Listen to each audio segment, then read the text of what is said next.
Mai aproape de noi, mai aproape de România. Bună seara, sunt Doris Suglar și Elena Lupu și vă prezentăm știrile din România. Capitala și toate județele țării sunt în continuare în scenariul verde din punct de vedere al infectărilor cu SARS-CoV-2, a anunțat joi grupul de comunicare strategică.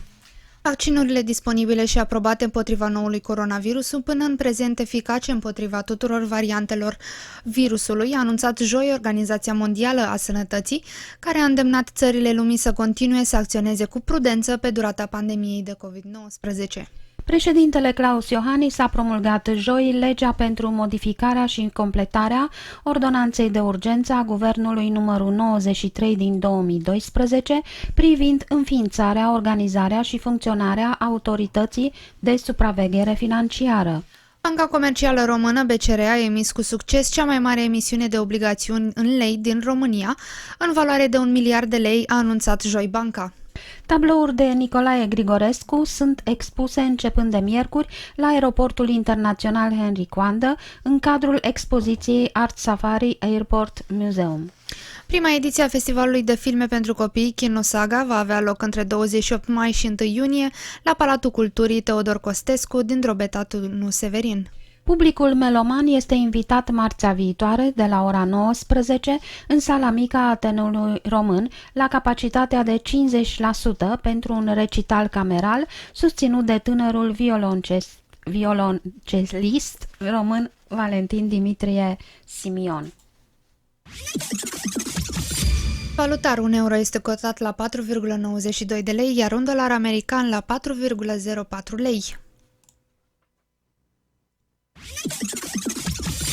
Sport. Înotătorul român David Popovici a stabilit joi un nou record național în proba de 200 de metri liber la campionatele europene de natație de la Budapesta. Universitatea Craiova a învins-o pe CSB cu scorul de 1-0 miercuri seara în deplasare la Giurgiu, într-un meci din etapa a noua a fazei play-off a Ligii 1 de fotbal.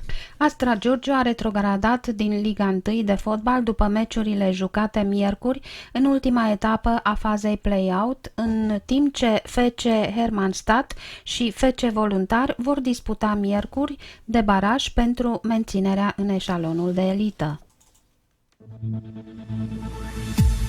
Meteo. Administrația Națională de Meteorologie a emis joi noi avertizări cod galben și cod portocaliu de ploi însemnate cantitativ și instabilitate atmosferică, valabile până vineri dimineața în 34 de județe, inclusiv în municipiul București. La București sunt acum 19 grade Celsius și la Bruxelles 15 grade Celsius. Sursa știrilor, Agerpres. Acestea au fost știrile din România. Rămâneți alături de noi.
Înțelegem Europa mai bine. Alo Bruxelles, rubrică sub genericul Euranet Plus. Cea mai bună rețea radio a știrilor europene. Comisia Europeană a propus crearea unei adeverințe electronice verzi pentru a facilita libera circulație în condiții de siguranță în interiorul Uniunii Europene în timpul pandemiei de COVID-19. Adeverințele vor fi disponibile gratuit în format digital sau pe suport de hârtie și vor include un cod QR care să le garanteze securitatea și autenticitatea. Comisia va institui un portal pentru a se asigura că toate adeverințele pot fi controlate în întreaga Uniune Europeană și va sprijini statele membre în ceea ce privește punerea în aplicare din punct de vedere tehnică a adeverințelor. Cristian Vigand, purtător de cuvânt al Comisiei Europene. Adeverința verde electronică se va obține în statul membru al Uniunii Europene de către persoanele vaccinate, dar se poate obține și în urma unei testări sau a recuperării după contractarea bolii. Ideea acestei adeverințe verzi electronice este aceea de a facilita călătoriile în siguranță în timpul pandemiei în cadrul Uniunii Europene. Va fi o dovadă care va fi acceptată de toate statele membre și o ocazie foarte bună pentru acestea ca, de exemplu, să ridice restricțiile de carantinare pentru cei care prezintă o astfel de adeverință. Odată adoptate, fiecare stat membru va accepta adeverințele, fiindcă în prezent, dacă vreți să traversați granițele, multe dovezi sunt contestate. Astfel, după adoptare, puteți avea o dovadă foarte simplă și ușor de obținut în privința statutului dumneavoastră. În ceea ce privește restricțiile, ideea este ca acestea să poată fi ridicate într-o manieră coordonată. Dacă un stat membru dorește să mențină restricțiile de carantinare, atunci statul membru în cauză va trebui să notifice Comisia Europeană și toate celelalte state membre și să-și justifice decizia.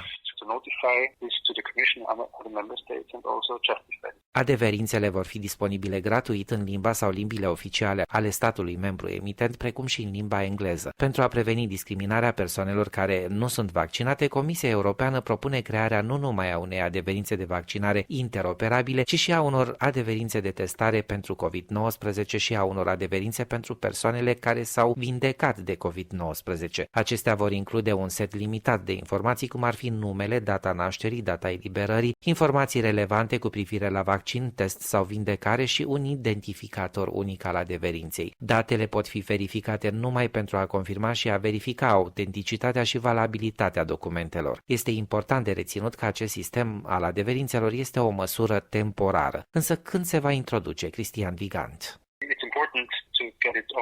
E important ca implementarea să se întâmple foarte rapid. În prezent lucrăm la partea tehnică, la interconectare între statele membre ale Uniunii Europene. În același timp și statele membre au multe de făcut pentru a pune la punct sistemele la nivel național. Ideea e ca totul să fie gata până la începutul verii. Printr-o colaborare susținută, acest lucru va fi posibil. Adeverințele electronice verzi vor fi valabile în toate statele membre ale Uniunii Europene, iar Islanda, Liechtenstein, Norvegia și Elveția vor putea recurge la ele. Acestea ar trebui să fie eliberate pentru cetățenii Uniunii Europene și pentru membrii de familie ai acestora, indiferent de naționalitatea lor. Ați ascultat o rubrică Euranet Plus redactată de Daniel Onea.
cu informații de interes general pentru românii din Belgia. Cum am văzut și mai devreme, vorbim despre acest certificat verde european la nivel european și vă anunțăm că acest certificat digital european COVID-19 a primit undă verde de la Parlamentul European pentru a fi votat în plen. Principalul avantaj al acestui acord dintre Parlament și Consiliul Uniunii Europene este legat de ridicarea restricțiilor de carantinare care sunt încă în vigoare la nivelul statelor membre. Dacă certificatul verde va întruni majoritatea voturilor parlamentarilor europeni, vom putea călători fără restricții în spațiul Uniunii Europene cu adeverințele de vaccinare, de testare sau cele care atestă existența anticorpilor naturali dobândiți în urma bolii. Acest cadru de norme a condițiilor de călătorie urmează să fie votat în plenul Parlamentului European în sesiunea 7-10 iunie cu propunerea de a fi implementat începând cu 1 iunie în format digital sau pe hârtie. Iar acum, haideți să continuăm cu Infobus 1819 în cartierul dumneavoastră. Internetul este plin de informații despre antreprenoriat și mai multe organizații din Bruxelles vă pot sprijini pentru proiectul dumneavoastră de afaceri. Pentru a facilita cercetarea și a clarifica oferta de sprijin, regiunea Bruxelles Capitală a lansat serviciul 1819 în urmă cu un deceniu pentru a oferi antreprenorilor, dar și managerilor care doresc să-și dezvolte compania, acces rapid, profesional și centralizat la toate informațiile utile și direcționându-i către contactele corespunzătoare. Tocmai de aceea au creat și acest Infobus 1819 care vă informează, vă sfătuiește și vă ghidează în crearea, dar și dezvoltarea activității dumneavoastră la Bruxelles. Consilierii la bordul Infobusului vă vor răspunde la toate întrebările. Vă puteți testa proiectele păstrând în același timp indemnizațiile de șomaj, aveți nevoie de ajutor financiar, aveți nevoie de sfaturi sau căutați asistentă gratuită și personalizată, sau sunteți lideri de proiect sau potențiali antreprenori, comercianți și aveți o întrebare sau aveți nevoie de informații cu privire la ajutoarele disponibile, puteți să contactați consilierii de la bordul Infobus, care va fi prezent în Anderlecht, începând cu marți 25 mai de la 10:30 la 16:30 în piața Albert, joi de la 10:30 la 16:30 în piața Resistance la Bruxelles. Pe 6 iulie, începând cu ora 13 până la 19 în Saint-Catherine, miercuri 7 iulie de la 15 la 19 în Ambiorix, joi 8 iulie de la 15 la 19 Place de la Chapelle, în Forest, începând cu 1 iunie de la 16 la 20 Place Albert, miercuri 2 iunie de la 16 la 20 Place Saint-Denis, joi de la 16 la 20 Parvis Saint-Antoine. În Ixelles, joi 24 iunie de la 10:30 la 16:30 în Place Flagey, vineri 25 iunie de la 10:30 la 16:30 tot în Place Flagey, în Jet, pe 11 iunie de la 10:30 la 16:30 Place Renastrid, sâmbătă 12 iunie de la 10:30 la 14:30 Place Renastrid, în Laken, sâmbătă 10 iulie de la 9 la 13 în Boxtal, în Nederoverhembeek, vineri 9 iulie de la 15 la 20 de Wand și în Watermal-Beaufort, luni 28 iunie și marți 29 iunie de la 10:30 la 16:30 Place Viennois, joi 1 iulie și vineri 2 iulie de la 10:30 la 16:30 Place Chem. În Woluwe-Saint-Pierre de la luni pe 15 iunie de la 10:30 la 16:30 la Stockel și vineri 18 iunie de la 10:30 la 16:30 tot la Stockel. Cam acestea au fost informațiile de interes general, vă așteptăm și data viitoare.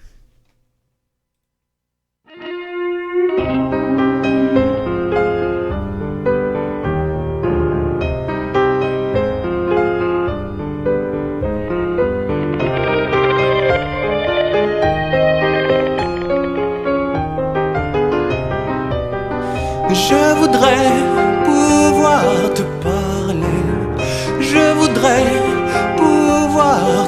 regarder. Je voudrais pouvoir me libérer de ton essence qui m'a envoûté. Je voudrais pouvoir te caresser. Je voudrais pouvoir t'embrasser. Dans mes rêves, je te dessine.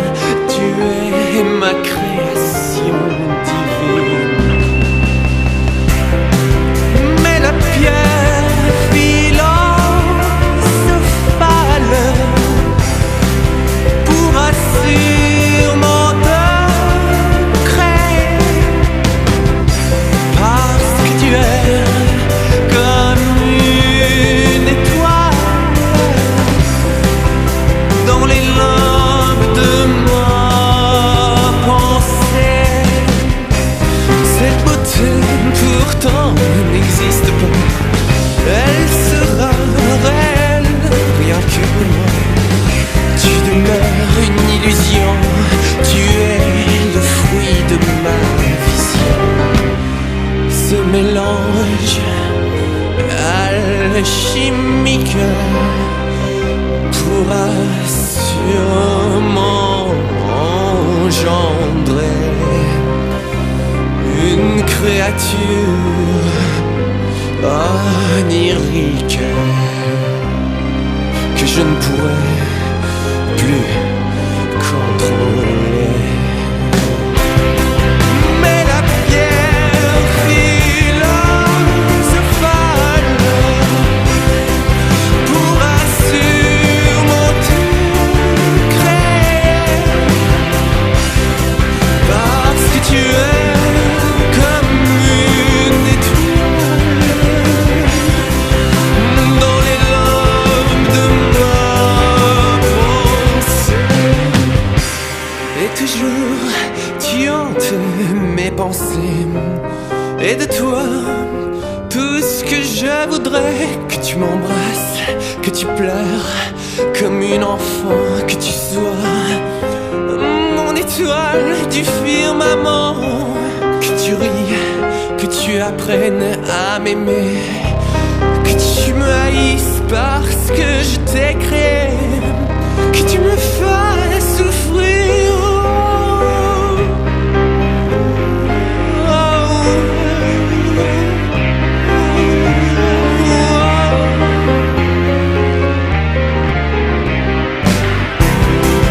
Mais la pierre philosophale pourra sûrement te créer, parce que tu es comme une étoile dans les limbes de ma pensée. Mais la pierre philosophale pourra sûrement te créer, parce que tu es comme une étoile dans les limbes de ma pensée. Continuăm acum cu campania de sensibilizare și de informare pentru vaccinarea împotriva coronavirusului. Cum veți afla când veți fi vaccinați? Veți primi o invitație prin poștă, mesaj text sau e-mail.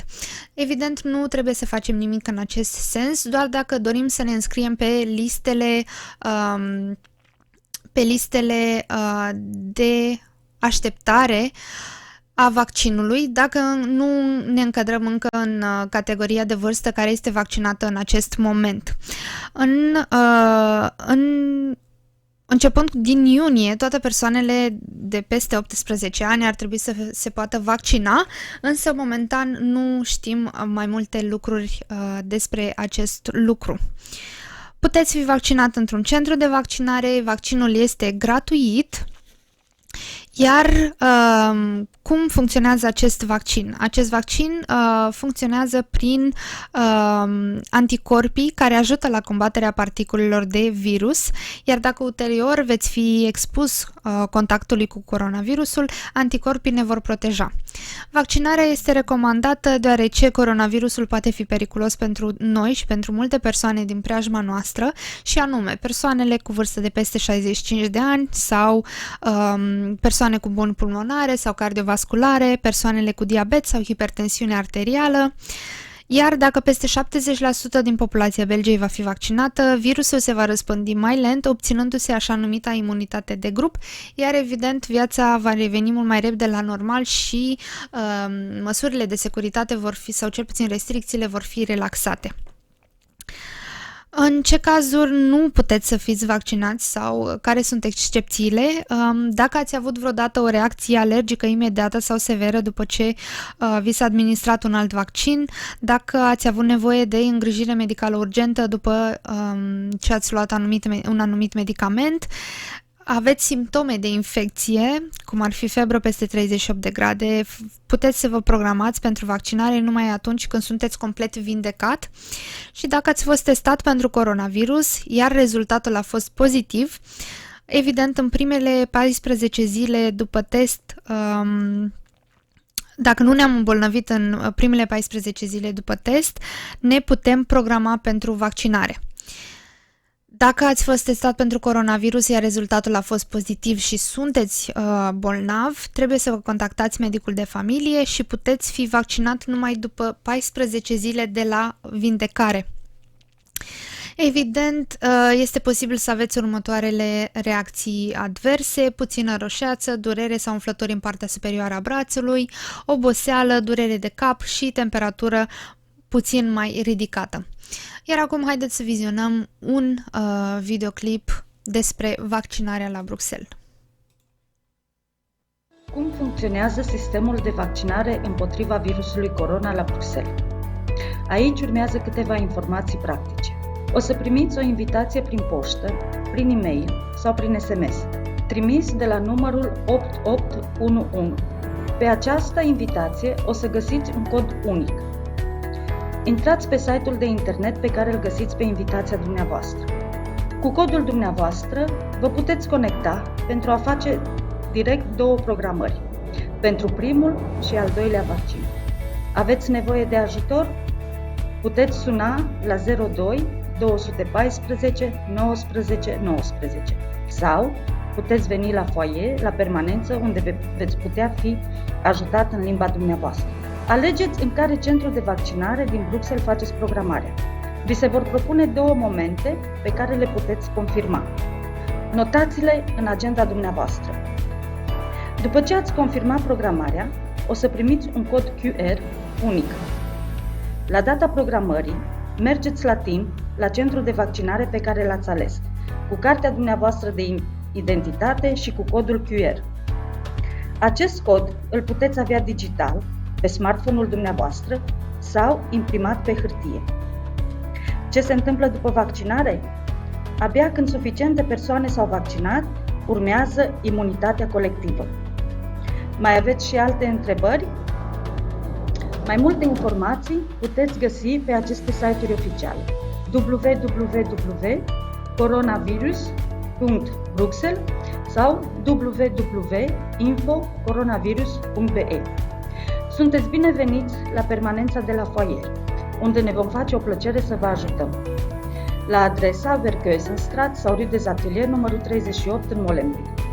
Marți după amiază de la orele 15 până la orele 17, miercuri după amiază de la orele 13:30 la orele 15:30 și joi de dimineață de la 10 la 12. Vă mulțumim pentru că vă vaccinați. Faceți parte din soluție.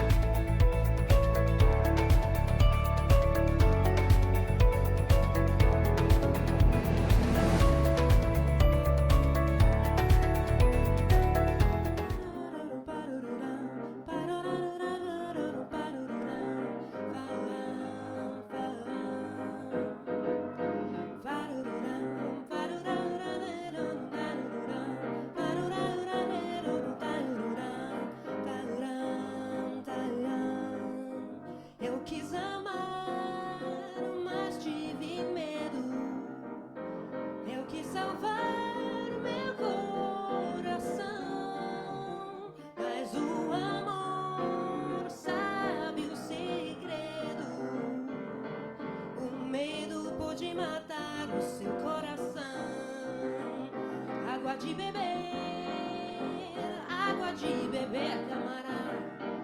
Água de beber, água de beber, camarada.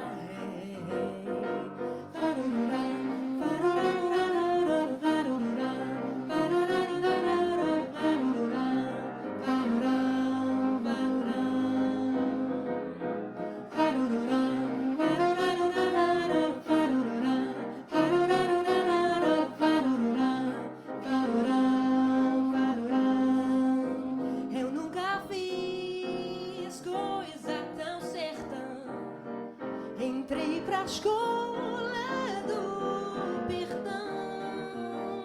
A minha casa vive apertão.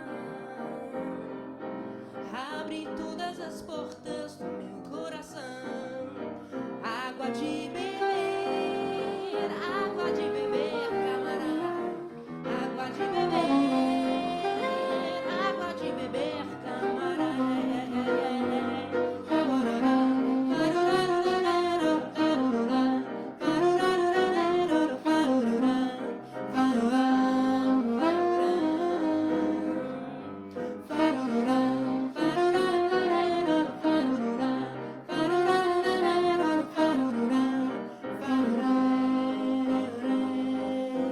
eu sempre tive uma certeza que só me deu desilusão.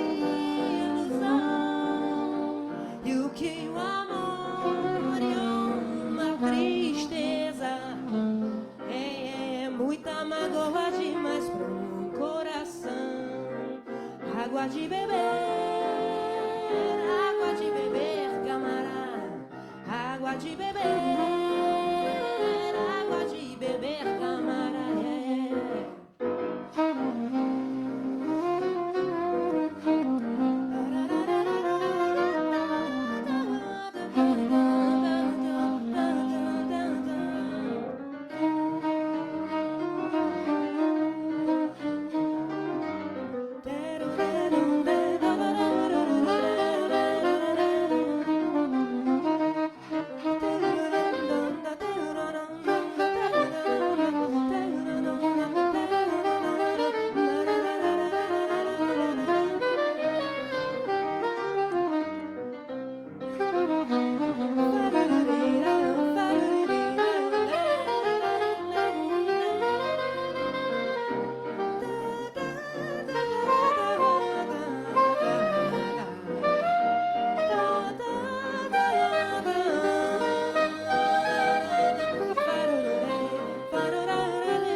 Bună ziua tuturor! Bine ați venit la o nouă emisiune cu Savoare de Român. Carismă, comunicare, leadership, vorbit în public. Dacă sunteți ca mine, ați auzit de toate aceste subiecte. Dar ce sunt ele de fapt? Ei bine, îl avem astăzi pe președintele primului club de oratorie și leadership român-englez de la Bruxelles. Îl avem astăzi pe Ioan Tabarcea, președintele clubului Dacia Toastmasters.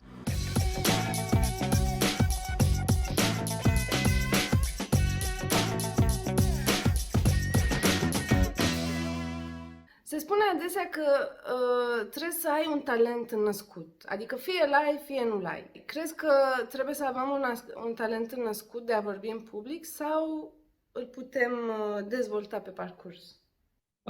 Cred că vorbitul în public îl putem dezvolta cu siguranță pe parcurs.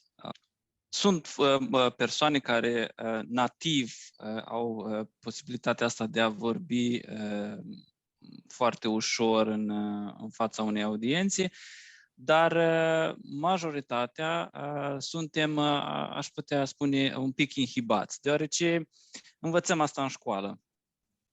Suntem scoși în fața clasei să spunem ceva, nu știm, colegii râd din noi și atunci încrederea noastră scade. Și ajungem maturi și zicem, băi, eu nu știu să vorbesc în public, mi-este foarte greu să vorbesc în public și n-am abilitățile astea. Și pentru a le recăpăta, pentru că cred că toți avem posibilitatea asta, va trebui să depunem un pic de efort să le exersăm. Și atunci vine prin exercițiu sau există teorie pe care trebuie să o învățăm? Există și teorie, dar practica este cel mai bun exercițiu. De asemenea, aș putea spune că un loc foarte bun pentru a practica vorbitul în public este un club de Toastmasters. Și ce este un club de Toastmasters? Un club de Toastmasters este un club de oratorie. Toastmasters International este o organizație internațională.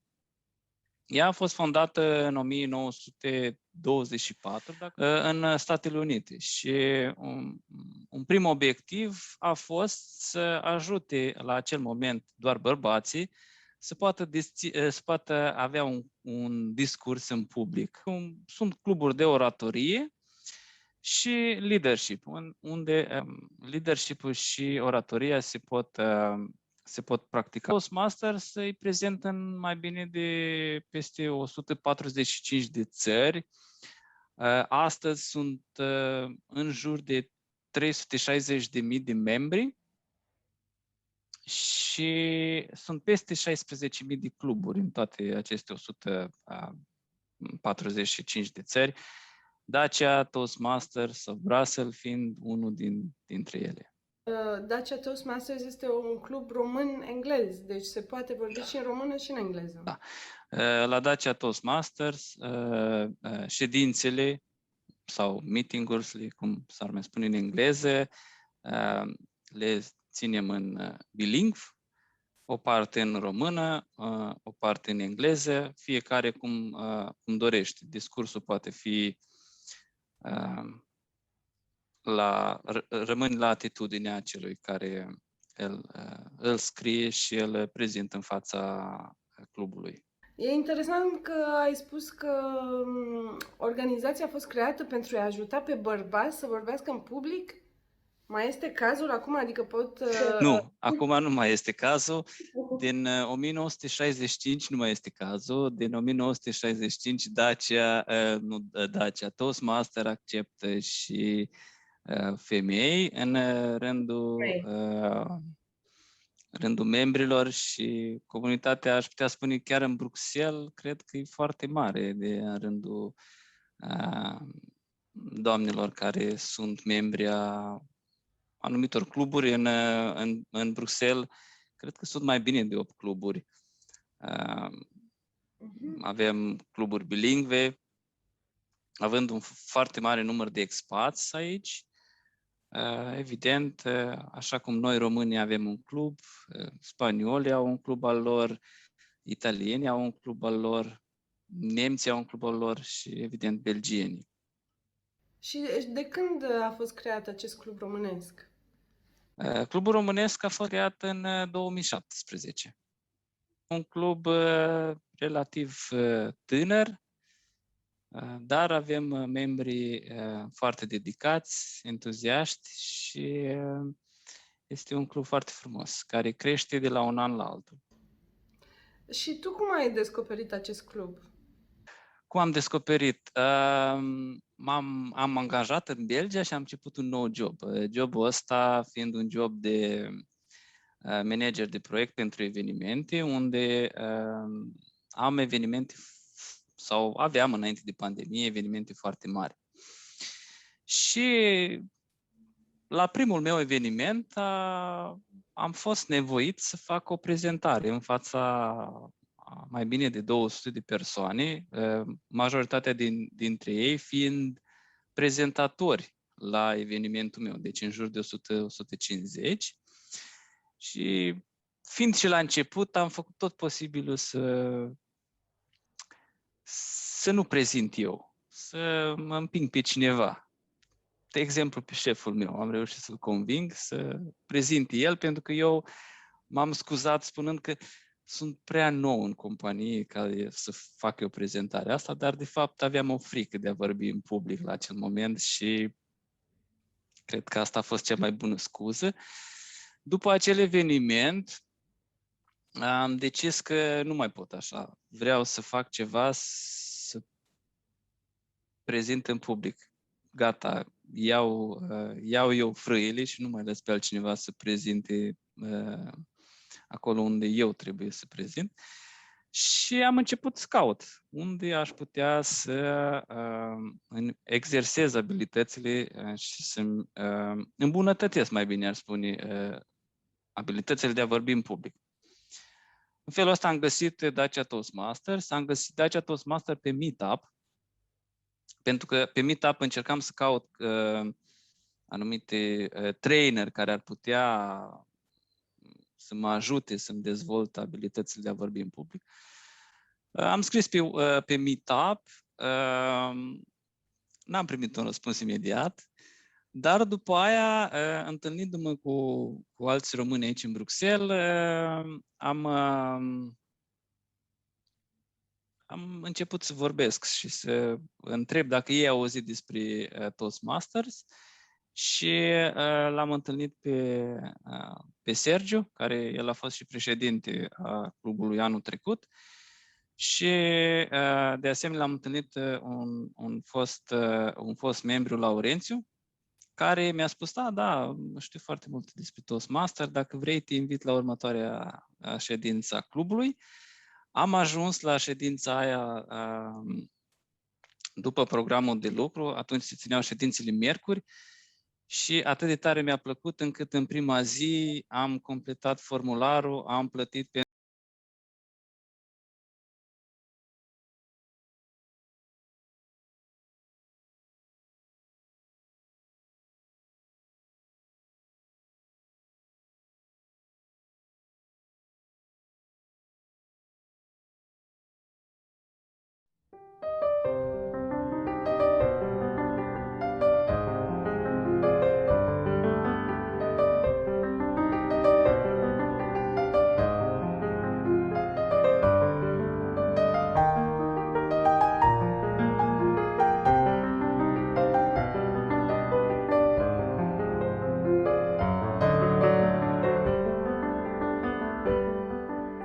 Je le vois, il est là, c'est le roi des enfers, fulminant, élégant, et ses spectres fidèles se repoussent de nos chairs aux charognes cruelles, dans les limbes des enfers, il domine cette terre.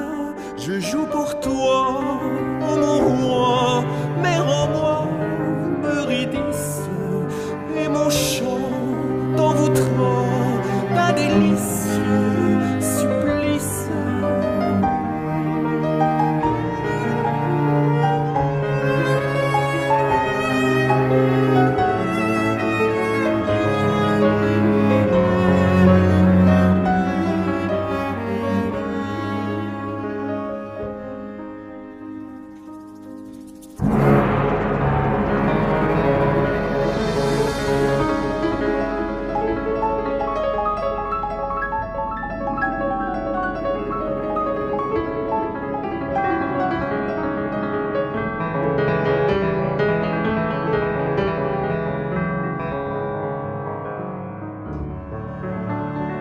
Eurydice, où es-tu? Eurydice, m'entends-tu? Ça fait longtemps, ma chérie, ça fait longtemps que tu es partie. Eurydice, partons de là. Eurydice, suis-moi.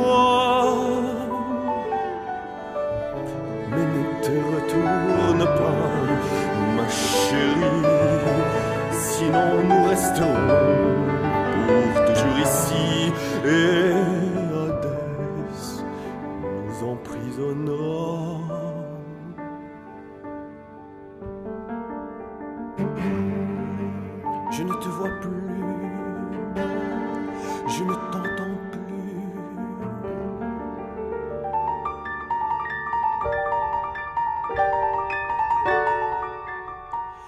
Eurydice, où es-tu? Eurydice, je suis là. Eurydice, où vas-tu? Eurydice, reste avec moi.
Continuăm cu știrile Artis.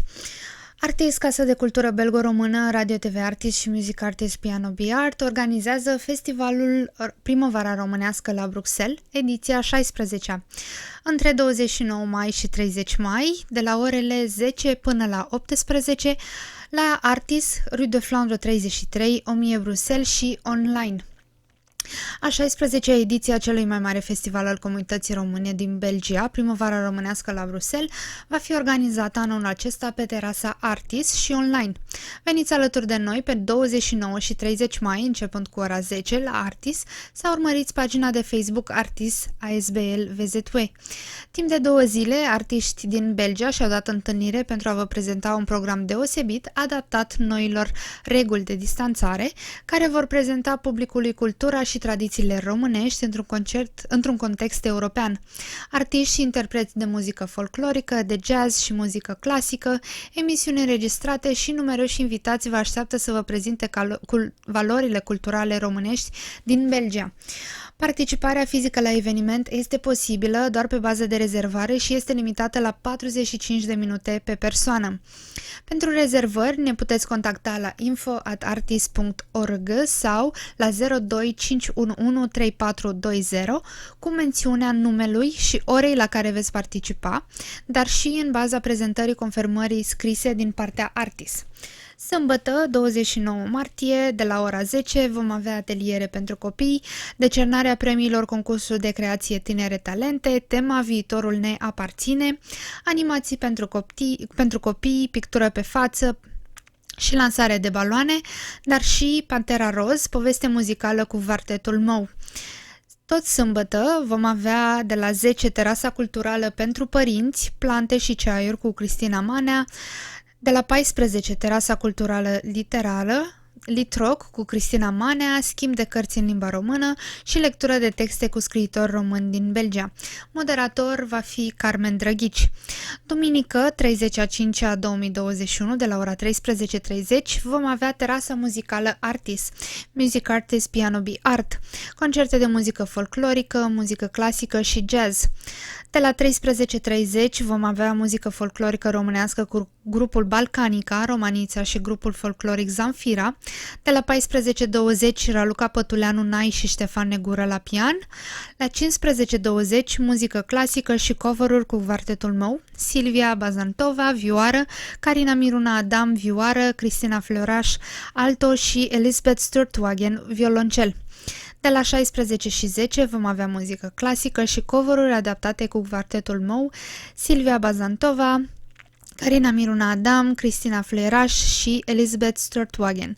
De la 17:10 vom avea un concert de jazz cu Alexandra Moldovan voce, Mihai Dumitrache pian și Leo Ulman la vioară. Vom avea de asemenea și terasa culturală culinară cu sărmăluțe și deserturi românești cu Tinculina Vlădan și Doris Uglar. Acest eveniment este organizat în colaborare cu Artes Artes, Euromara Events, Femei Roma, Street Art Music, Asociația Părinților Români din Belgia și cu sprijinul Primăriei orașului Bruxelles, Comisiei Comunitare Franceză, Autorității Flamande, Comisiei Comunitare Flamande, Steden Fonds și Federației Valonia Bruxelles, COCOF și FIPI. Și pentru că sâmbătă vom avea și decernarea premiilor concursului de creație Tinere Talente, tema Viitorul ne aparține, vom vorbi puțin și despre concursul destinat copiilor între 4 și 13 ani. Acest concurs de creație artistică este organizat începând din anul 2016 de Artis, Casa de Cultură Belgo-Română, cu scopul de a stimula creația artistică în rândul copiilor. Etapele concursului: 17 aprilie 21 mai 2021, perioada de depunere sau trimite a lucrărilor participante la concurs la sediul Artis, la adresa 33 Rue de Flandre 1000 Bruxelles. Pe 23 mai vom avea jurizarea lucrărilor și vom avea și festivitatea de premiere a autorilor câștigători în cadrul festivalului Primăvara Românească la Bruxelles.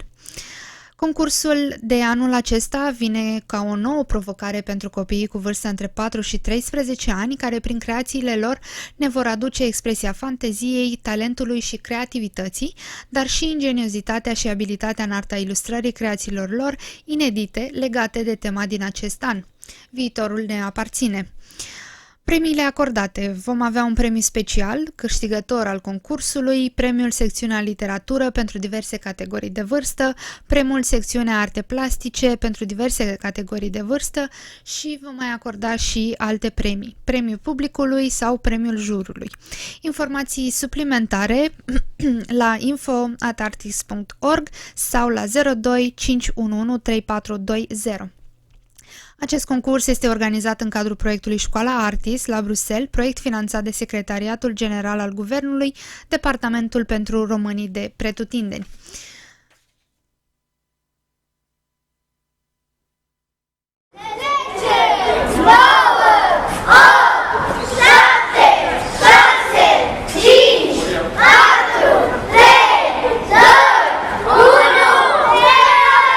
Eu sunt Miruna. Veniți să descoperim împreună Școala Artis.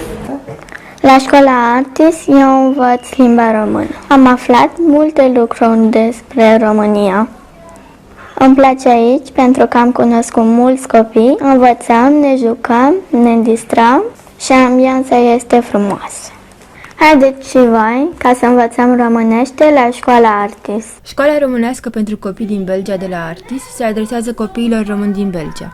În fiecare sâmbătă dimineața, între orele 9 și 13, într-un cadru agreabil și familial, alături de profesori, artiști și benevoli, îi invităm pe copiii români care trăiesc în Belgia să descopere și să învețe limba română, istoria și geografia României, dar și poveștile și tradițiile românești. În cadrul diverselor activități, atelierele creative îi poartă pe copii în lumea marionetelor, a culorilor și a tradițiilor românești autentice, ca de exemplu creația de mărțișoare sau încondeiere de ouă. Copiii pot de asemenea participa la cursuri de canto pentru corala Artis sau la cursuri de gimnastică ritmică pentru dezvoltarea armonioasă a talentului fiecăruia. Facem sport și ne jucăm, multe lucruri învățăm. Ca așa creștem noi cei mici, sănătoși, voioși, voinici.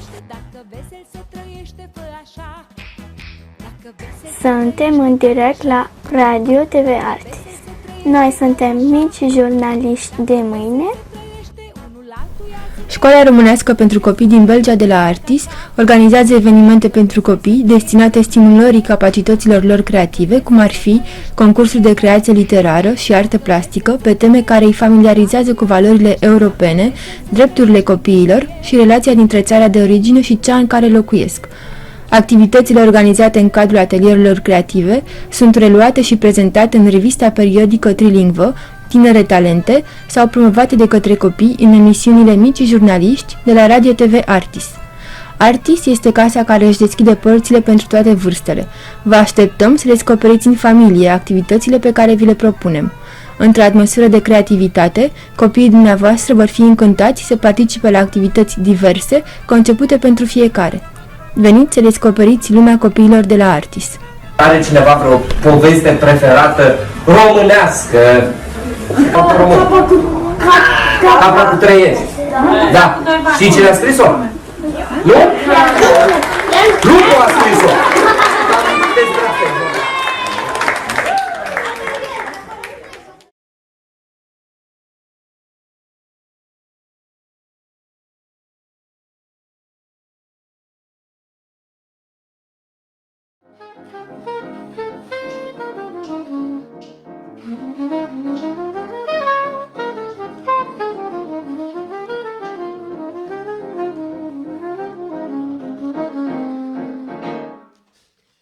Se você dizer que eu desafio amor, saiba que isso me provoca imensa dor. Sou privilegiados, tenho ouvido igual ao seu. Eu possuo apenas o que Deus me deu. Se você insistir em classificar meu comportamento diante música, eu mesmo mentindo devo argumentar que estou bossa nova, que estou muito natural. O que você não sabe nem sequer presente, e o que os desafinados também têm um coração. Fotografie você na minha Rolleiflex, revelou-se sua enorme ingratidão. Só não poderá falar assim do meu amor. Ele é o maior que você pode encontrar, viu? Você com sua música esquecer o principal. Eu que no peito dos desafinados, no fundo do peito bate calado. No que no peito dos desafinados também bate um coração.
Pendant la terre,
Mai aproape de noi, mai aproape de România. Elena Lupu și Doris Uglar. Și vă prezentăm știrile din Belgia. În perioada 11-17 mai, în fiecare zi au fost detectate 2118 noi infecții cu coronavirus. Aceasta reprezintă o scădere de 26% față de săptămâna precedentă. În perioada 11-17 mai s-au efectuat în medie 41.100 de teste zilnice. Aproximativ 800 de medici asistenți au manifestat joi între orele 13 și 16 la Mont des Arts și în Place de l'Albertine la Bruxelles împotriva acordului încheiat miercuri seara în Comitetul Mixt Medic Spital, care se ocupă de statutul lor. Șoferii LVC vor manifesta din nou pe 28 mai la Bruxelles pentru a protesta împotriva controalelor la care sunt supuși și pentru a cere continuarea planului pentru taxiuri promis de guvernul de la Bruxelles, a anunțat joi Frontul Comun al Asociațiilor din sectorul taxiurilor. Serviciile Colegiului Mixt al Comisiei Comunitare Comune COCOM au lansat joi, în parteneriat cu Municipalitatea Saint-Just-de-Not, un proiect pilot care vizează creșterea acoperirii de vaccinare a celor mai vulnerabile populații din capitală. O experiență similară se desfășoară în Molenbeek. Pentru al doilea an consecutiv, Guvernul Valon lansează un apel la proiecte către orașe și municipalități pentru a le sprijini în dezvoltarea, implementarea și monitorizarea planurilor de acțiune pentru energie durabilă și climă, pentru un buget global de 20 de milioane de euro. Plasarea Belgiei printre țările cel mai puțin vulnerabile din Europa în fața atacurilor cibernetice este obiectivul strategiei denumită Cyber Strategia 2.0, validată joi la Consiliul Național de Securitate. Este vorba de a vedea cum Belgia ar trebui să se organizeze împotriva amenințării cibernetice și să stabilească oportunitățile pe care acest context le-ar putea genera țării noastre. Cei 6 finaliști ai concursului Regina Elisabeta din 2021, Serghei Redkin, Tomoki Sakata, Keigo Mukawa, Jonathan Fornell, Dmitri Sin și Vitali Starikov, se pregătesc toți pentru finala concursului Regina Elisabeta, care va avea loc la Bozar în perioada 24-29 mai. Meteo. În această după-amiază, cerul a fost înnorat, iar maxima a variat între 12 și 17 grade Celsius. Vântul a fost moderat și puternic în sud-vest. În această seară cerul va fi înnorat, iar minima va varia între 5 și 10 grade Celsius. Vântul va fi moderat și puternic în sud-vest. Sursa știrilor, RTBF și Institutul Regal de Meteorologie. Acestea au fost știrile din Belgia. Rămâneți alături de noi.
célébrons la Journée internationale de la diversité culturelle et dans le cadre de cette journée, la ville de Bruxelles collabore avec la maison de production Skimfama Prod et organise un concert qui honorera la diversité de la création musicale bruxelloise dont Artis, la maison culturelle belgo-roumaine, est partenaire.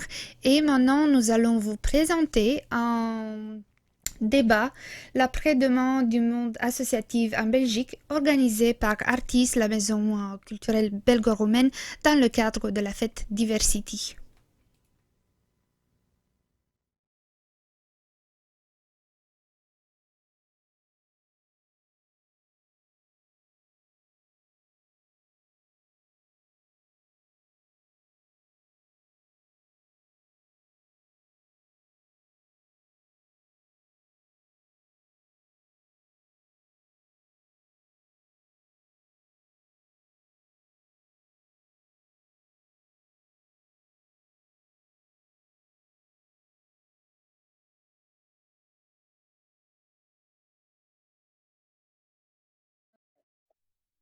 Alors, bonjour tout le monde. Nous sommes ravis de nous réunir aujourd'hui pour discuter, connaître votre opinion concernant l'avenir du milieu associatif à Bruxelles et surtout celui qui est lié à la diversité culturelle. Parce qu'on sait bien, le 21 mai, c'est la journée mondiale pour la diversité culturelle, pour le dialogue et le développement culturel. Et voilà, je salue la présence de Spero Ume, donc qui travaille à la maison de l'initiative citoyenne et aussi à la FGTB. Je salue aussi Moussa Dioum de la communauté mauritanienne de Belgique, Anastasia Papadopoulos Entraide Bruxelles, Lucène Houchen, Lindemir et Gustave Hadji, Afrologie.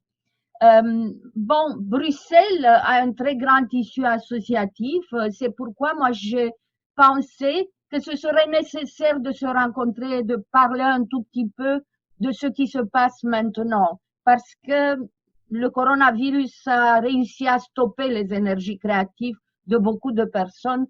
Et nous avons eu tous nos craintes, nos doutes, mais aussi nous avons tous nos espoirs. C'était une période dans laquelle nous avons réfléchi au passé, au présent et surtout au lendemain. C'est pour ça que notre débat, j'ai pensé que ça pourrait s'appeler l'après-demain de l'associatif.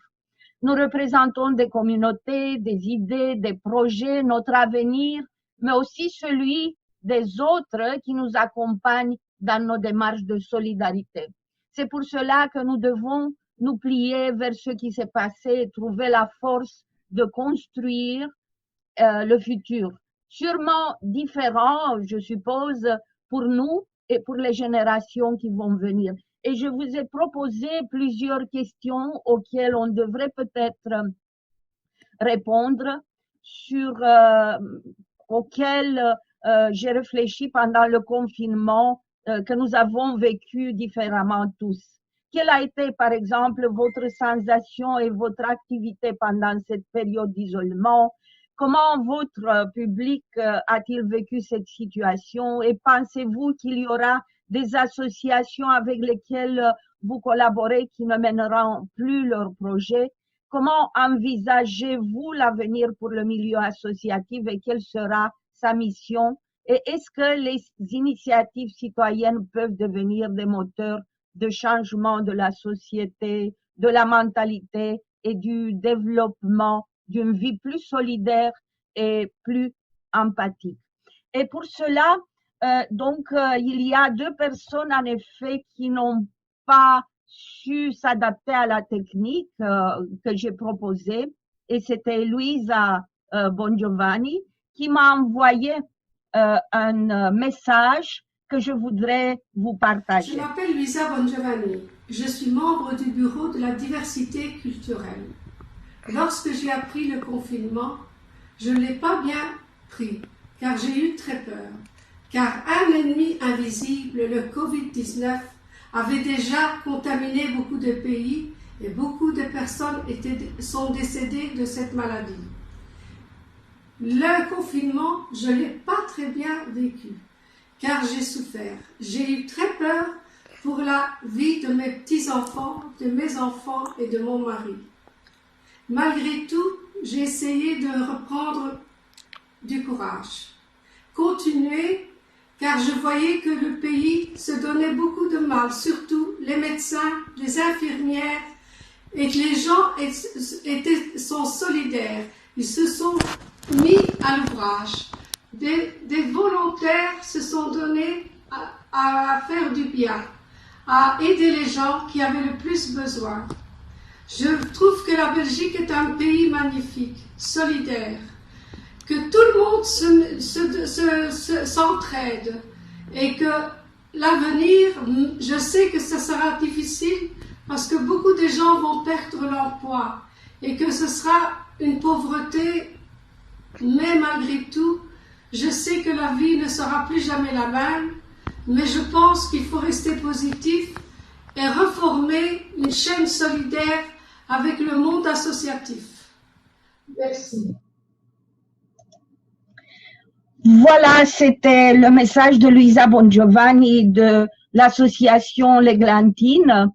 Et aussi, c'est Régime Funicatende de l'Union des femmes africaines qui m'a envoyé un message séparé avec une image et un audio que j'ai pas su utiliser.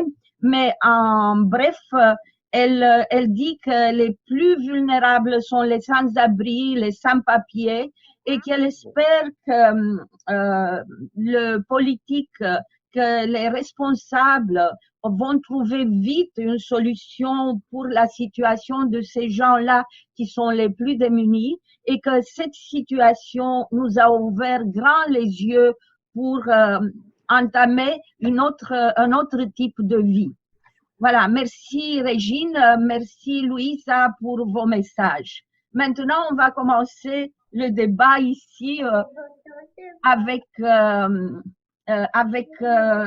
vous, ceux qui avaient réussi à vous connecter donc dans le cadre de notre débat.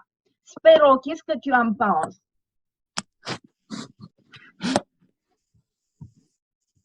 Une fois la question. Non, c'est parce que j'avais coupé le truc. C'était toutes les questions. En effet, c'est pour parler un tout petit peu de la situation, comment tu as vécu le confinement, si tu as rencontré des associations qui étaient très collaboratrices et qui sont en situation de difficulté, et comment tu envisages l'avenir pour le milieu associatif. Écoute, je vais pas dire quelque chose que les gens diront certainement. C'est que les gens essaient de collaborer, chacun essaie de donner de son mieux. Et maintenant, ce qui est interpellant, c'est que nous avons été naïfs. Hein, il faut dire les choses comme elles sont. C'est que nous avons été naïfs. Il y avait un problème qui se posait sur un autre continent et nous avons pensé que ça n'arrivera jamais ici. Et c'est aussi simple que ça. Et donc, on a été pris au dépourvu. Le plus important, c'est de tirer les leçons de ce qui s'est passé pour que si ça se reproduit, qu'on soit en mesure, que ce soit une catastrophe. Aujourd'hui, c'est une pandémie. Demain, ça peut être une catastrophe. Ça peut être une catastrophe nucléaire, ça peut être une catastrophe naturelle. Tout peut arriver. Et donc, tirons les leçons de ce qui n'a pas été et essayons d'inventer de part et d'autre, hein, aussi bien que ce soit dans l'associatif, le non-marchand, tout ce que vous voulez, qu'on tire les leçons pour non seulement nous préparer, mais pour avoir aussi une autre manière de travailler, une autre manière de rester en contact et une autre manière de collaborer. C'est le constat et c'est la leçon. Anastasia, qu'est-ce que tu en penses? Tu es restée en contact avec ton public?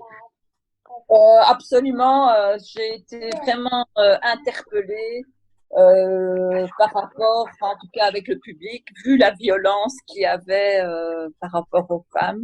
Le confinement, c'était pas évident pour ces femmes-là. Énormément de crises de couple. En plus, notre milieu, il est fort défavorisé étant donné qu'ils vivent dans des tout petits appartements et que le confinement, pour eux, c'est pas évident de se retrouver avec mari, enfant, famille. N'oubliez pas aussi que on est aussi en période de Ramadan, que la plupart, je ne vois plus. On te voit. Okay. Et on est aussi en période de Ramadan où pour eux c'est une joie de se réunir en famille. Et je dois dire que le fait de pas les voir et de pas nous voir, pour eux c'est terrible parce que ils nous ont dit qu'ils voulaient absolument venir nous voir, nous parler, rencontrer d'autres personnes qui se retrouvent naturellement dans un cercle fermé. Et c'est surtout pour moi, c'est surtout les femmes qui actuellement payent en tout cas les conséquences par rapport au confinement. C'est vrai que Spero, il a raison, on doit se préparer peut-être à autre chose. Et que le pays, pour moi, c'est très mal préparé quand on voit comment la Grèce a réagi très vite et que la Belgique était incapable, en tout cas, d'arriver à réagir comme la Grèce a fait. En tout cas, je trouve ça très désespérant. Et encore une fois, ce sont les femmes et les milieux les plus pauvres qui payent les conséquences par rapport à cette crise. Et le milieu associatif, quel rôle va jouer, tu dis? Le milieu associatif, ce qui est une perte pour tous ces gens, quoi. Ils venaient, ils se retrouvaient, mais nous devons continuer à travailler. On a essayé de travailler avec eux, on voulait faire des conférences, mais la plupart, c'est vrai qu'ils ont des GSM, mais Internet coûte cher, c'est pas évident. C'est pas évident. Et alors, les faire venir chez nous, c'est pas possible. Donc, ils se retrouvent vraiment complètement isolés. Donc, je sais pas comment nous allons faire, en tout cas, développer, mais je pense qu'on doit leur donner les moyens de pouvoir qu'on puisse les suivre. Et pour nous, la seule façon, c'est de travailler par vidéo ou par GSM, par Skype ou WhatsApp et pour continuer à les soutenir parce que je crains que une fois que le déconfinement est fait, à ce moment-là, on sera les vacances. Donc, ça veut dire que ça sera 2 mois, ça fera 4 mois, ça fera 5 mois. Là, sont complètement perdus. Et je sais pas. J'ai l'impression qu'on tourne en rond. Une fois, on nous dit oui, une fois, on nous dit non. Maintenant, ils nous disent qu'il faut porter des masques dehors, pas dehors. Est-ce qu'ils se sont rendus compte combien ça coûte les masques par famille? Quand on voit que la ville nous donne que 2 masques, c'est pas possible, quoi. Ok, Houchen. Bonjour. Bonjour. Bonjour. Donc, c'est clair que la situation, elle est un peu compliquée. Demander aux associations quelles sont les activités qu'elles ont faites pendant le confinement. On était en confinement, donc la seule alternative, c'était de mener des activités en ligne et donc fallait être prêt à pouvoir travailler dans l'ère du numérique. Et peu d'associations ont été enclins à rebondir au numérique alors qu'on était en contact direct avec notre public, qu'on faisait de la sensibilisation. Et du coup, c'est clair que maintenant, pas mal d'associations se retrouvent, je dirais, le cul par terre. Et donc, la question qui se pose, c'est pour toutes ces associations qui étaient déjà dans le rouge financièrement. Donc, tous ces projets qui ont été lancés, qui devaient être mis en place ces derniers mois et qui n'ont pas pu être mis en place, qu'est-ce que le gouvernement va faire pour pouvoir soutenir ces associations qui se retrouvent avec un budget déjà dans le rouge avant le confinement, mais maintenant, là, ça devient catastrophique.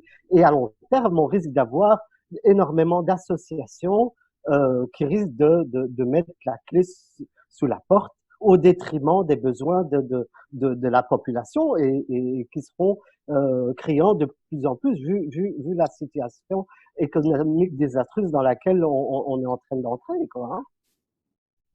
Et voilà comment est-ce que tu penses mener tes activités parce qu'à partir de 18, il paraît qu'on peut organiser des activités si on a des locaux appropriés. Non, mais mener des activités quand on nous impose un maximum de 4 personnes, aucun rassemblement et un maximum de 4 personnes est toujours les mêmes, je vois pas comment je pourrais faire venir un public divers et pas nécessairement des habitués dans un événement qui risque d'être interdit et qui est interdit jusqu'à nouvel ordre. Le 18, il n'y a pas d'événement culturel possible, hein. Donc c'est au gouvernement à proposer une alternative mais dans cette situation de confinement ou de déconfinement assez aléatoire où on ne sait pas vraiment qu'est-ce qu'on aura la possibilité de faire. Là, ils annoncent que c'est une préouverture et qu'il y a les règles de distanciation d'1,50 m. Donc, moi, je vois pas comment pouvoir mener une activité, ouvrir au public avec ces règles de distanciation. Ça, c'est clair. Ok, Moussa Dioum de la communauté mauritanienne de Belgique, est-ce que tu as organisé des activités? Tu es resté en contact avec tes membres? Ouais. Très bien. Bonjour tout le monde. Et donc, je rectifie quand même, hein, donc vous répétez évidemment la communauté mauritanienne de Belgique, mais c'est tout à fait autre chose maintenant, c'est espace culturel et développement. Bon, on n'aura pas l'occasion de tout expliquer ça ici. Mais donc, évidemment, nous, on a été impactés comme tout le monde par cette crise, hein. Et donc, comme dit Espero, on avait mal vu. Et je pense quand on tenait encore notre dernière réunion, je pense que en ce moment, on parlait encore d'Italie, hein, vaguement, mais c'était surtout de l'autre côté, bon, aller en Chine, donc on voyait pas venir, on pensait que peut-être même que ça n'arriverait jamais. Et alors là, on a été pris de court, et je pense que c'est tout le monde qui a été pris de court. Et donc, ce que vivent les associations, je pense que c'est encore à la limite accessoire par rapport à la crise sanitaire qui a touché les hôpitaux, les gouvernements tergiversent, les États, on ne sait même plus quelles mesures vraiment se fier avec tout ce qu'on entend aujourd'hui et demain on entend le contraire. Donc voilà, on est vraiment dans un chaos. Alors nous, on a eu cette chance quand même qu'on a une association qui travaillait sur l'informatique. Comme vous le savez, certains d'entre vous le savent. Peut-être qu'on a... alors, il y a des sons de retour. Peut-être ceux qui n'ont pas la parole peuvent couper leur micro. Alors, donc voilà, nous on a eu la chance qu'on a un dispositif informatique, on faisait des cours informatiques ici et puis on proposait des activités à d'autres associations dans le cadre de notre espace public numérique mobile. Donc déjà on avait déjà l'outil qui permettait de reconnecter certains groupes et c'est parti d'abord avec des enfants qui faisaient l'école du devoir chez nous. Rapidement, on les a recontactés. Comme ils avaient l'occasion aussi de suivre chaque semaine ici un atelier informatique, l'initiation de base, donc c'était pas très compliqué pour eux de les remettre dans un groupe virtuel où on avait l'occasion de pouvoir les contacter par mail et leur proposer des devoirs. Et ça, c'est bien avant que les écoles s'y mettent. Donc, entre-temps, il y a plusieurs établissements scolaires qui ont proposé voilà, des cours à domicile, en ligne, en envoyant des cours, en envoyant des exercices. Donc nous, à un certain moment donné, donc on a plus ou moins réduit notre intervention pour les enfants parce que il se trouve que les enfants recevaient également des activités à faire chez eux. Donc l'expérience s'est poursuivie avec un groupe de seniors pour lequel on donnait des cours informatiques du côté d'Anderlecht. Donc, c'est une expérience également à poursuivre dans d'autres groupes qui étaient toujours en accompagnement. Évidemment, on ne saura pas faire ce qu'on faisait physiquement avec eux, mais au moins, on va essayer de maintenir, le lien et de les aider à distance sur certains aspects. Ils auront peut-être des questions. Derrière ça, c'est peut-être inventer les outils de demain. Hein. Évidemment, ça ne pourra absolument pas remplacer toutes sortes d'activités qu'on faisait et qui absolument ont besoin quand même de la rencontre du public. Et sans public, je pense que c'est inutile. Hein. On faut même Bien pas... sûr, Moussa. Merci. On va aller chez Gustave de Afrologie. Bonjour Gustave. Comment est-ce que tu as mené tes activités? Quelles sont tes activités maintenant dans le confinement et qu'est-ce que tu vas mettre en place après? Bonjour Carmen. Pour Afrologie, je crois que 5 minutes, ce sera vraiment pas suffisant pour tout exposer ici. Une partie des travaux qui ont été faits sont repris sur le site web d'Afrologie. C'est que nous, chez Afrologie, nous sommes d'abord et avant tout un groupe d'analyse. Donc, nous analysons les faits, les phénomènes sociaux. Et il y a un point très important sur lequel je reviens et qui a été énoncé tout à l'heure par mon ami Spero, c'est l'impact sur la Belgique de quelque chose qui vient d'ailleurs. Et c'est pour ça que je pense, c'est ce qui motive en fait ma participation au CBE de manière générale et ce que je ne retrouve pas au niveau des dirigeants actuels ou bien des responsables actuels de ce mouvement, c'est que il y a une interdépendance entre les différentes cultures. Ce qui se passe aujourd'hui en Asie a une incidence chez nous. Ça veut dire que si nous connaissions un tout petit peu mieux la culture asiatique, peut-être que nous aurions pu aussi peut-être anticiper ces phénomènes-là. Nous avons des Asiatiques en Belgique. On n'a pas fait l'effort d'aller vers eux pour comprendre si c'est effectivement un problème d'alimentation qui a provoqué tout ça, si c'est le ragoût de pangolin qui a effectivement, ou de chauve-souris qui a donné tout ce que nous sommes en train de vivre et pour pouvoir l'éviter demain. J'ai l'impression que nous vivons tous, donc chaque culture vit en vase clos et nous ne faisons, même dans un phénomène comme celui-là, nous ne faisons pas l'effort d'aller vers l'autre. Et c'est dommage. Et le CBE, pour moi, a failli à sa mission, tout simplement. Si vous allez sur le site d'Afrologie, moi, je reprends tout simplement, on a repris les analyses, on a essayé de voir dans cette crise ce qui se fait en Afrique. Donc, on a analysé les politiques qui ont été mises en place et ce qu'on dit tout simplement à l'Europe de manière générale et à l'Occident tout entier, c'est méfiez-vous, puisque en Afrique, il n'y a pas eu l'explosion attendue. Peut-être que c'est le coin de repli demain pour nous en cas de problème. Donc, essayons de mettre en place justement cette collaboration entre les cultures. Je vous invite à aller lire. On va pas revenir sur trop je vais pas m'étendre un peu trop là-dessus. En termes concrets, qu'est-ce que nous avons pu faire? Donc, il y a eu des collaborations réelles, concrètes avec l'ASBL MIC.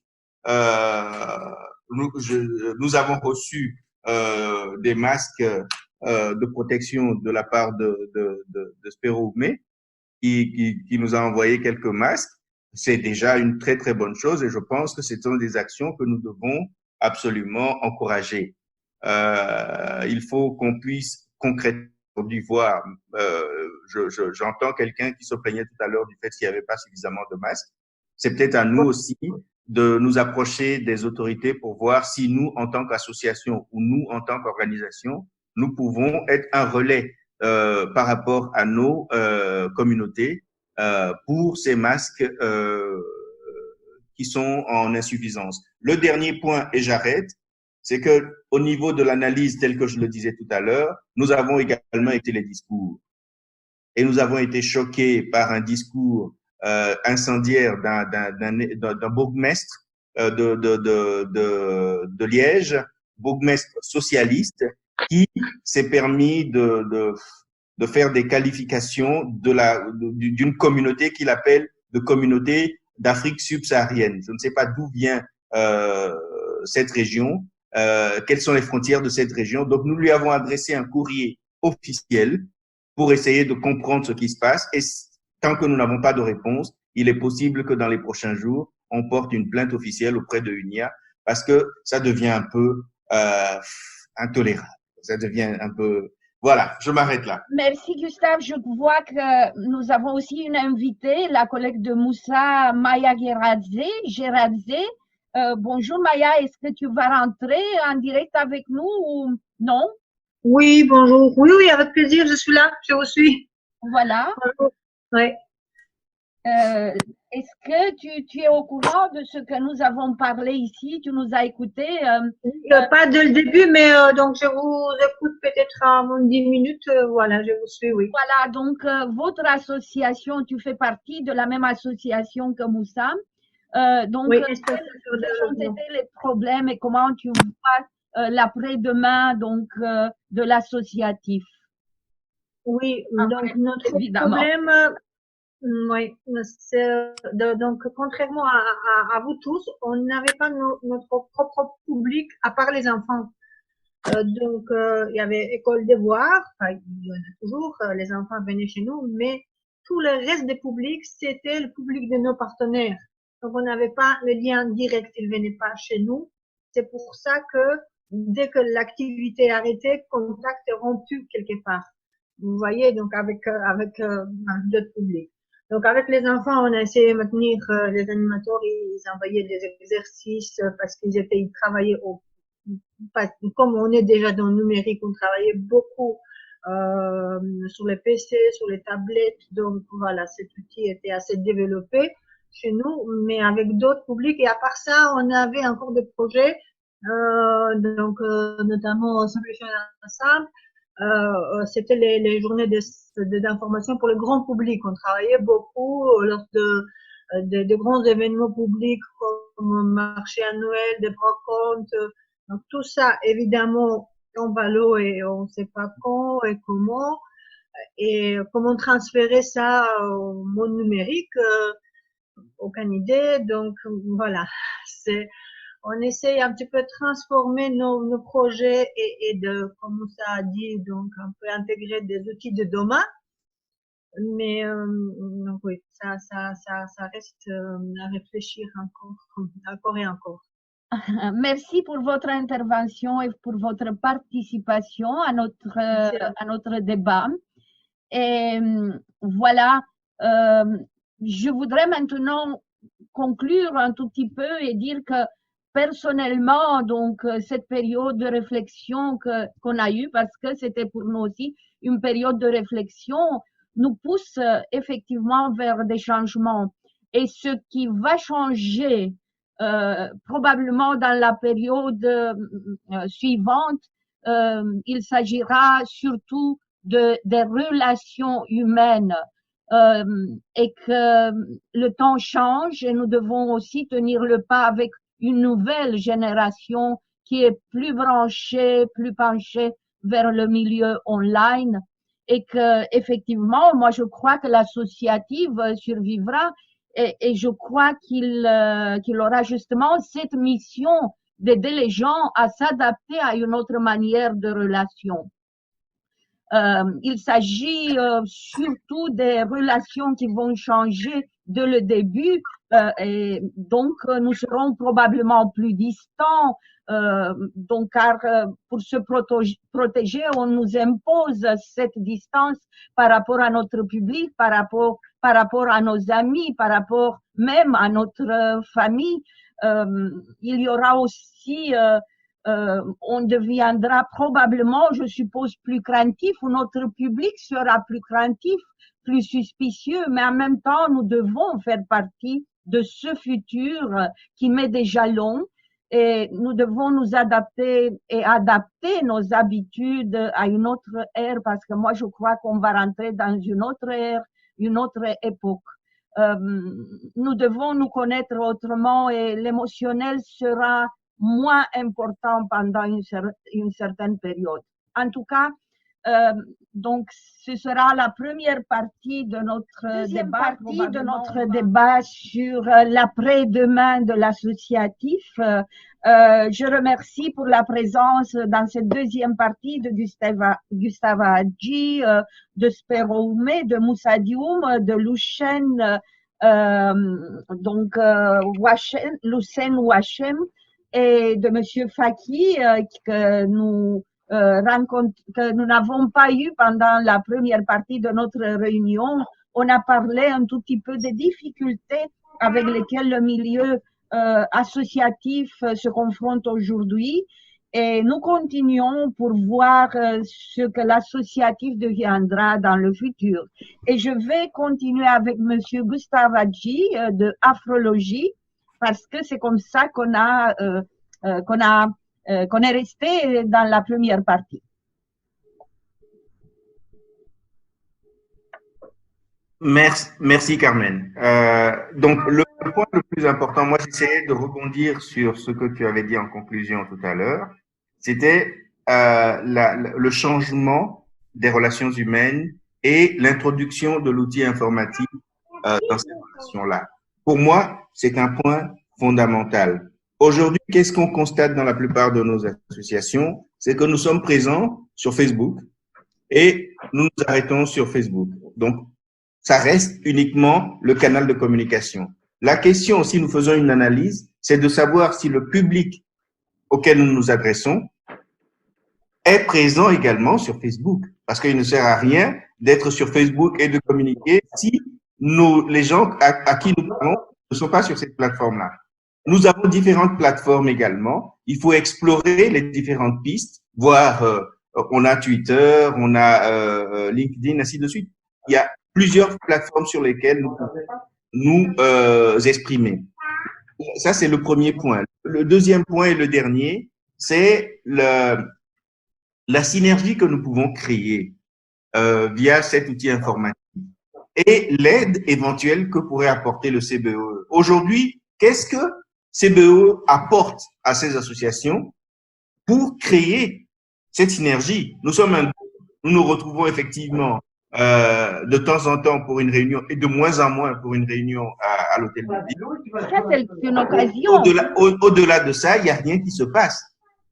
Au quotidien, moi, je pense qu'il faudrait, et c'est pour ça que moi, j'avais pensé au départ au site internet de Diversity. Malheureusement, ça a été fait au rabais, donc on ne peut pas interagir avec ce site-là, on ne peut rien faire avec ce site. Aujourd'hui, Carmen veut publier un article, ou bien le papa de Tamara veut publier un article sur le site de Diversity ou le site du CBE, c'est impossible.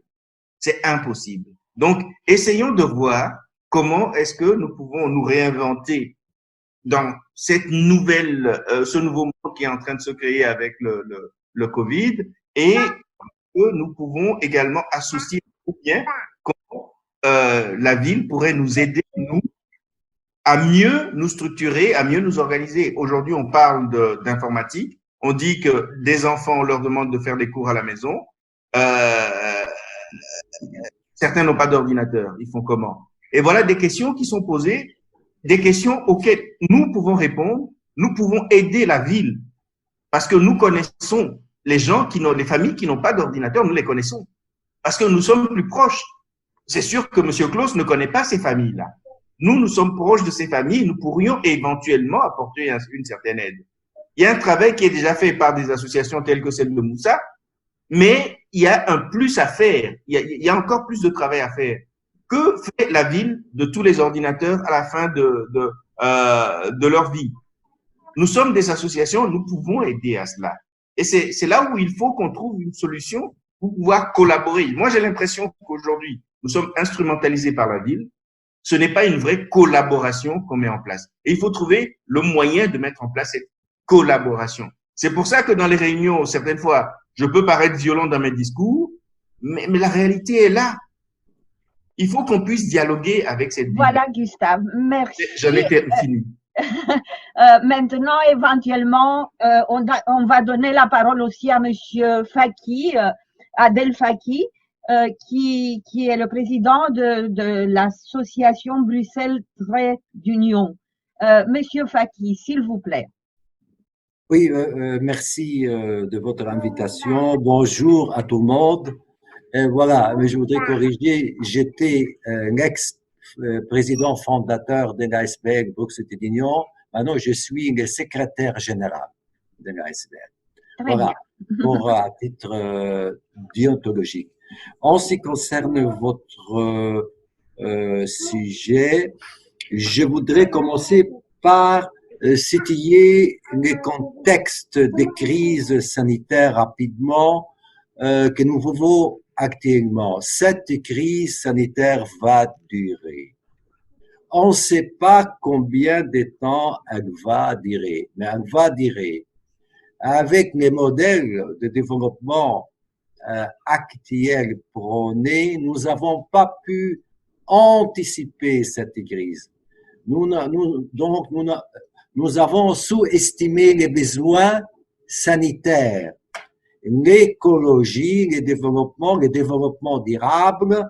Nous n'avons pas donné ce qu'il faut à ce développement durable de se développer, étant donné que le modèle actuel ne fonctionne plus en cas d'une grave crise.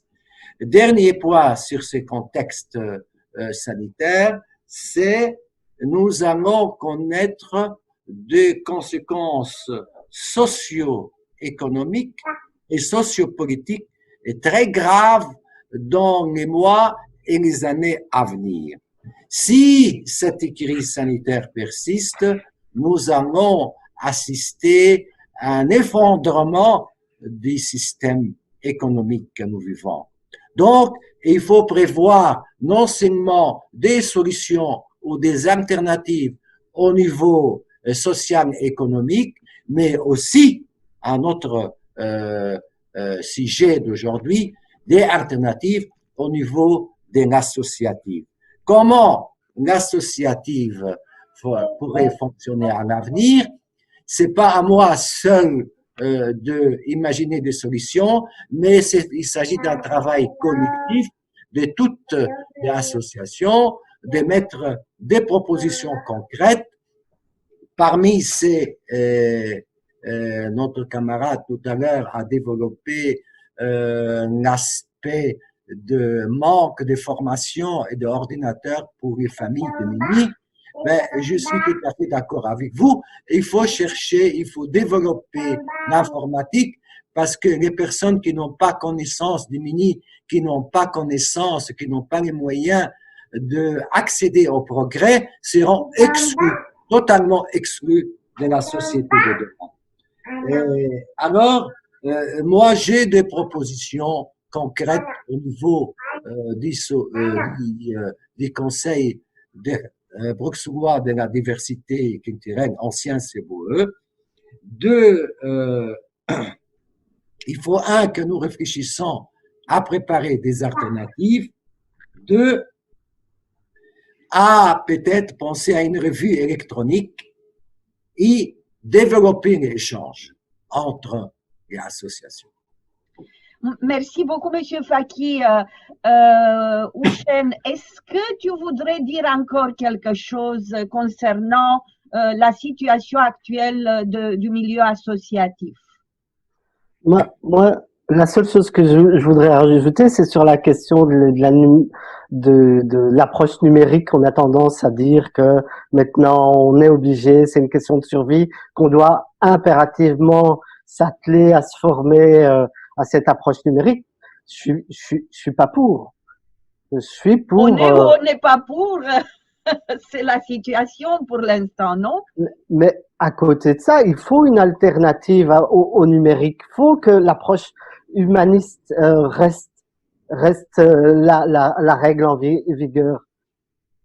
Tout à fait, tout à fait. Donc l'associatif, c'est le lien entre les gens et entre donc je dirais les institutions, et pas seulement, c'est la manière de créer la cohésion entre les gens.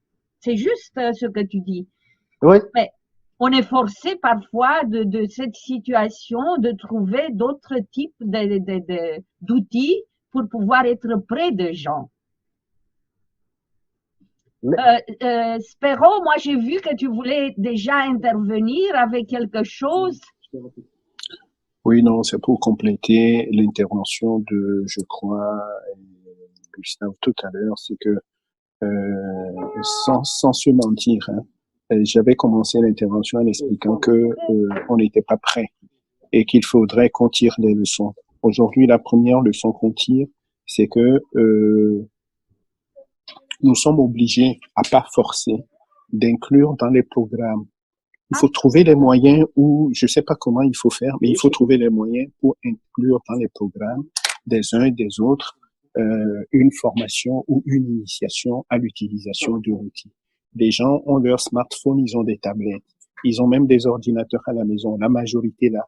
Mais combien d'utilisateurs savent comment on peut télécharger quelque chose sur un smartphone et l'enregistrer et l'envoyer? Aujourd'hui, pour être payé aujourd'hui, les gens sont obligés de tout faire par Internet. Ils ont l'Internet, ils ont leur outil, mais ils savent pas comment l'utiliser. Et donc, qu'on le veuille ou pas, à pas forcer, il faudrait, le premier exercice, on a les outils, on a les supports, on n'a pas eu l'intelligence ni la volonté de revoir leur utilisation. Gustave a parlé de la mise à disposition du site Internet et Lucena a donné son point de vue. Monsieur Faki aussi a dit quelque chose de très important. Moussa, qui est le seul parmi nous à avoir initié ce truc itinérant d'informatique dans les quartiers, comment est-ce qu'on l'a utilisé? Et la ville ne l'utilise pas. Aujourd'hui, on ne sait pas payer des gens parce qu'ils n'ont pas de composition de ménage. Ils vont aller chercher la composition de ménage où? Et pourtant, ça a un camion qui, en principe, peut circuler dans les quartiers pour pouvoir, vous voyez, donc il faut arriver, en matière de cohésion, c'est pas seulement des mots, il faut mettre les choses ensemble pour pouvoir arriver à créer une nouvelle dynamique de fonctionnement. Merci, merci Spero. Moussa, est-ce que tu voudrais nous parler un tout petit peu de ton initiative concernant donc les outils informatiques? Oui, très bien. En fait, nous, on a eu cette chance quand même depuis 3 ou 4 ans. Je pense qu'à un moment donné, au cours de nos réunions, j'en avais parlé. Je pense que la seule association avec laquelle on a travaillé dans le cadre du CBE qui a bénéficié de cet accompagnement, c'est l'entraide d'Anastasia. Donc, l'idée, c'était de proposer des associations qui n'ont pas accès à l'informatique ou qui n'en disposent pas. Le but n'est pas aussi d'avoir d'outils informatiques, mais il faut avoir des animateurs compétents avec des contenus élaborés. Donc, on a proposé ce service-là.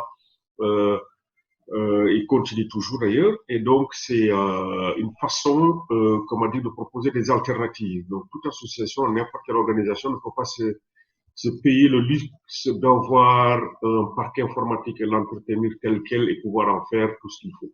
Donc, ça nous a permis, sur Bruxelles, sur l'ensemble du territoire, hein, donc comme c'est un espace public numérique mobile, donc ça nous permet, nous, que demain, vous avez un groupe, ça peut être des enfants, ça peut être des jeunes, ça peut être des adultes ou des seniors, qui veulent faire des sessions de formation en informatique, initiation de base, perfectionnement, ou le numérique, et pas mal de choses.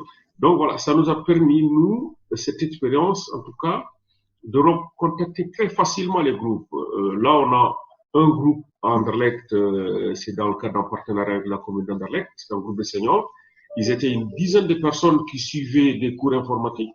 Mais quand cette crise, on s'est retrouvé dans cette crise, donc il n'y avait plus moyen d'aller leur proposer ça. Et surtout, c'est des seniors, hein, c'est des personnes surtout qui sont fragiles. Et donc là, on a proposé une formule d'essayer de travailler avec ce groupe-là de manière virtuelle. Comment? Ils ont leur smartphone, certains ont des tablettes, d'autres ont des ordinateurs. Il a fallu tout simplement recontacter ces personnes-là. On avait leur contact, on a leur numéro de téléphone, leur email. Donc, on crée un groupe WhatsApp. On met en place la plateforme Skype et Zoom. Il se trouve que il y avait des outils de communication sur lesquels on avait travaillé. Voilà, comme ça, c'était déjà dans le programme. C'est formidable ce que vous faites. Ce sont des initiatives qui devaient être reprises et donc des bonnes pratiques qui devaient être transmises aussi plus loin via notre conseil de la diversité culturelle de Bruxelles. Et le fait Le son coupe. qu'aujourd'hui... Oui, Oushan, tu voulais dire quelque chose? Non, juste ta coupure de son de ton côté pendant que tu parles. Ah, voilà. Donc, je voulais dire qu'en effet, donc, nous devions être ensemble le 21, justement pour une grande fête de présentation d'abord de nos associations.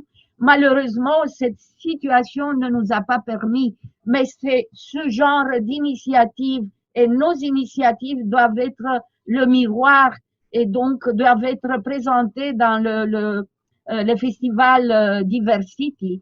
Et voilà, bon, ben, avec ce débat, je crois que nous avons marqué notre festival Diversity, un point de notre festival Diversity, parce que moi je pensais le faire autrement, mais ça c'est bien aussi. On s'est retrouvés ensemble, donc nous devions nous rencontrer d'une façon conviviale. Nous voilà ici dans le milieu online avec avec les membres du Conseil bruxellois de la diversité culturelle, et je crois que si on est ensemble, on va devenir plus fort et qu'on doit transmettre nos messages aux décideurs politiques, nos messages à l'administration, et que le milieu associatif est un milieu duquel on doit tenir compte dans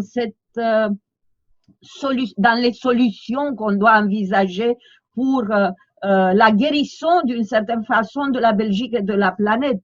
Parce que c'est nous qui sommes plus près des gens, c'est nous qui pouvons transmettre certains messages aux gens d'une façon plus proche, d'une façon plus conviviale et d'une façon plus amicale. En tout cas, bon... En fait, ce que je voulais juste ajouter, excusez-moi Carmen, avant peut-être de vous remettre... Donc voilà, oui, cette expérience qu'on est en train de faire, donc ça se développe. Il y a d'autres partenaires qu'on n'avait pas et qui nous ont sollicité pour aider le public à organiser ne serait-ce que des réunions. En ce qui concerne le conseil, évidemment, il y avait pas mal de choses qui devaient être faites. On n'arrivera pas à le faire de toute façon parce qu'il n'y a pas moyen de rencontrer. Mais cet outil-là, cette initiative qu'ils avaient prise, peut-être prise au sein du conseil, nos réunions qui devaient avoir lieu, même les sections comme à du plénière, hein, on peut les faire sur la plateforme Zoom. Et comme ça, il y a pas mal de sujets qu'on devrait évoquer, on n'avait pas eu à les évoquer. Mais aussi, anticiper et voir la transformation, parce que cette crise, comme vous le dites, c'est pas fini demain. Hein. Donc, il faut absolument réfléchir, encore réfléchir ce que sera le lendemain. Donc, ça, c'est très important. Et donc, y compris la reconversion des habitudes, des comportements, des façons de se rencontrer, de se parler, et ainsi de suite, et ainsi de suite. Donc, je pense que c'est important de voir comment est-ce qu'on peut développer ça au niveau du conseil. Quoi. Merci voilà. beaucoup. En tout cas, un dernier point pour ma part. J'espère que tu ne vas pas finir comme la fois passée. Non, pas du tout. C'est dommage, vraiment. Je trouve dommage qu'on doit attendre Diversity pour exposer nos idées, présenter nos idées et dire ce que nous faisons. L'exemple de Moussa est très, très bon, très parlant. J'ai donné une formation sur l'utilisation de l'informatique aux femmes. Ça a été organisé par le MIC il y a un an. Il y avait malheureusement une dizaine de personnes. On aurait aimé avoir plus de personnes, mais par manque de visibilité, par manque de communication, c'est-à-dire que la ville ne nous apporte même pas un canal où nous pouvons diffuser nos idées ou nos missions. Ça, c'est dommage. C'est tout. J'en reste là. Mais en tout cas, moi, ce que je vous propose, c'est une initiative pour l'instant maintenant, donc de faire ce débat qui va passer sur Radio TV Artis le mercredi 20 mai, donc à la veille de la journée mondiale pour la diversité culturelle, pour le dialogue et le développement, donc à la veille de la fête qui aurait dû être tenu sur la place de la Monnaie, le festival Diversity, et que si jamais vous avez envie de participer à la réalisation et au développement de Radio TV Artis en tant que radio communautaire, nous sommes à votre disposition et vous voulez intervenir quand vous voulez et transmettre à votre public ce que vous voulez transmettre.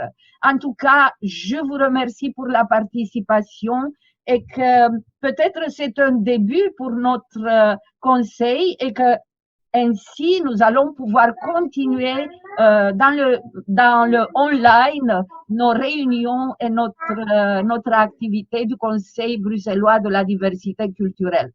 Et ne pas oublier de penser après l'après-confinement. J'espère pas rester dans le monde virtuel et du numérique et que j'espère que les citoyens vont prendre conscience de l'erreur de la virtualisation de la société au détriment de l'approche humaine et donc que ça va amener au contraire une approche plus humaine après le confinement. C'est un pont qui est ouvert, bien sûr. L'humanité doit sortir, elle ne doit pas se cacher. Parce que l'humanité et donc la création humaine, c'est tout ce qu'il y a de plus beau dans le monde.